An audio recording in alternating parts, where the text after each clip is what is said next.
Assalamualaikum warahmatullahi wabarakatuh. Teman-teman, saudaraku semuanya di seluruh Nusantara dan di belahan dunia, semoga teman-teman semuanya dalam keadaan sehat walafiat. Amin Allahumma amin. Oke teman-teman, di kesempatan ini saya akan berbagi kisah kepada teman-teman. Kisah ini sudah sering kali kita dengar, namun alangkah baiknya juga kita ulang kembali. Semoga dengan kisah ini kita mendapatkan hikmah yang luar biasa. Saya akan membacakannya kepada teman-temannya. Selamat menyimak. Kisah ini berjudul Tidak Berputus Asa dari Rahmat Allah Subhanahu wa taala. Jauh sebelum diutusnya Nabi Muhammad SAW, pernah ada seseorang yang luar biasanya prestasi kejahatannya. Jadi orang ini sangat jahat, sangat kejam. Dia melakukan berbagai macam dosa-dosa besar, dan ini dikategorikan berprestasi dalam kejahatan. Ia telah membunuh 99 orang tanpa alasan yang benar. Namun demikian, tiba-tiba tergerak dalam hatinya untuk bertaubat. Hanya saja ia bimbang apakah masih ada peluang baginya untuk kembali ke jalan kebaikan. Orang-orang di sekitarnya menyarankan agar menemui seorang rahib untuk menanyakan hal itu. Ketika tiba di tempat kediaman yang sang rahib, ia menceritakan kegundahan hatinya dan keinginannya untuk bertaubat. Sang rahib bertanya, "Apakah kesalahanmu itu?" Ia berkata, "Saya telah membunuh 99 orang tanpa alasan yang benar." "Apa?" seru sang rahib penuh kekagetan. "Membunuh 99 orang? Tidak ada jalan bagimu. Tempat yang tepat bagimu adalah neraka." Lelaki itu sangat kecewa sekaligus marah, teman-teman. Ia sadar bahwa kesalahannya memang begitu besarnya, tetapi cara sang rahib menyikapi dan memvonis itu sangat melukai perasaannya. Walau hatinya mulai melembut dengan keinginannya untuk taubat, tetapi jiwa jahatnya belum benar-benar menghilang. Tanpa banyak bicara, ia mengambil pisaunya dan membunuh sang rahib. Genap sudah 100 nyawa tidak bersalah yang melayang di tangannya. Tetapi panggilan ilahiyah untuk bertaubat terus mengganggu perasaannya. Hanya saja ia tidak tahu harus bagaimana. Suatu ketika ada orang yang menyarankan untuk menemui seseorang yang alim di suatu tempat, dan ia segera menuju ke sana.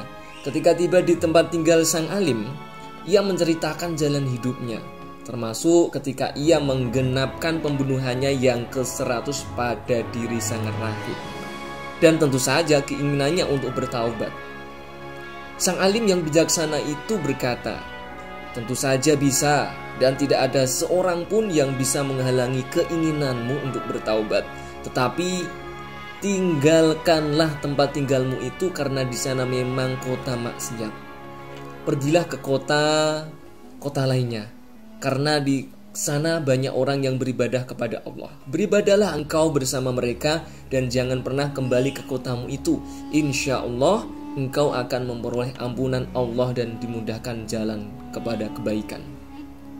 Lelaki itu segera berangkat ke kota yang dimaksudkan sang alim, teman-teman. Tetapi di tengah perjalanan kematian menjemputnya. Inna lillahi wa inna ilaihi raji'un. Datanglah 2 malaikat untuk menjemput jiwa lelaki itu. Satu malaikat rahmat dan satunya malaikat azab. Jadi 2 malaikat menjemput, teman-teman. Yang satu malaikat rahmat dan yang satu adalah malaikat azab atau malaikat penyiksa.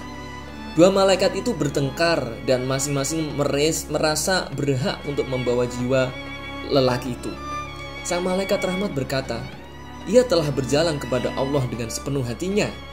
Malaikat azab berkata, "Ia tidak pernah berbuat kebaikan sama sekali. Justru kejahatannya yang bertumpuk-tumpuk." Mereka berdua terus beradu argumentasi sampai akhirnya Allah mengutus malaikat yang ketiga dalam bentuk manusia untuk menjadi hakim bagi keduanya.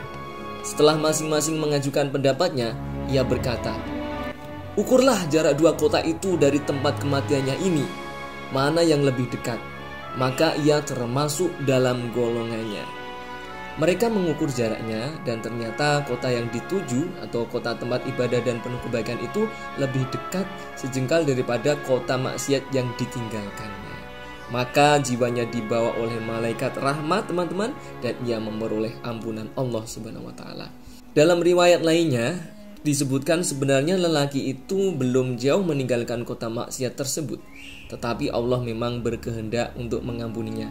Maka dari tempat kematiannya itu teman-teman, kota kebaikan dan ibadah dipanggil mendekat dan kota maksiat dihalau menjadi hingga jarak keduanya hanya selisih sejengkal tangan, lebih dekat kepada kota kebaikan. Jadi demikianlah rahmat Allah teman-teman. Wala tayasu min rohillah, jangan berputus asa dari rahmat Allah. Kalau kita melakukan banyak dosa, segeralah minta ampun sama Allah Subhanahu wa taala. Semoga teman-teman semuanya menjadi golongan orang-orang yang diampuni Allah Subhanahu wa taala dan menjadi umat pilihan dan menjadi umat yang senantiasa mengikuti Rasulullah, cinta Rasulullah, dan kita semuanya mendapatkan syafaat di dunia dan akhirat. Amin Allahumma amin. Demikian teman-teman kisah kali ini. Tunggu selanjutnya kisah yang lain yang juga tentunya sangat menarik. Pantengin terus di YouTube Kak Roh Official ini. Assalamualaikum warahmatullahi wabarakatuh.